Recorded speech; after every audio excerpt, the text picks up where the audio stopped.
spiritual pressure, receiving prophetic word over our lives, spiritual OCD is a religious spirit wrapped in a pretty package.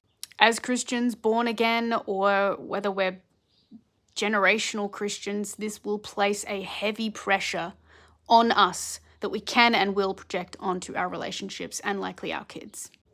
Its root stems from a religiousness and a sense of rejection, and it keeps us set apart from God because we're continuously thinking that we need to strive, that we need to do better and to continue doing things and to spread out and to be large and huge and significant to be accepted into God's kingdom.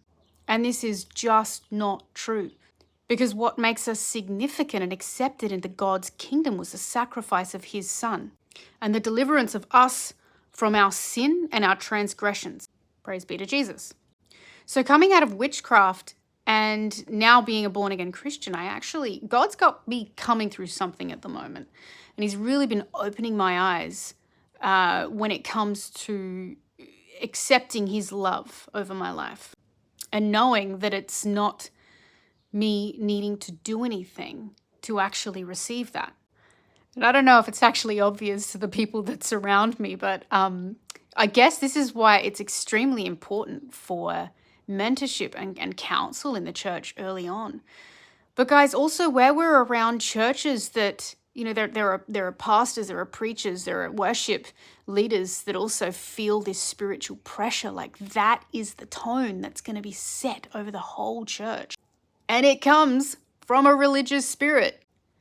It'll keep our ears deaf, it'll keep our hearts closed off and our eyes blinded to the things that God truly wants to bring for us.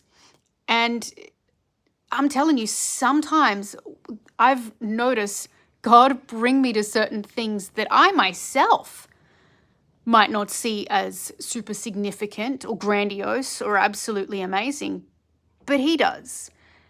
And if I'm not paying attention, if I'm, out in the street daydreaming or something like this, if I'm not paying attention, I'll miss that.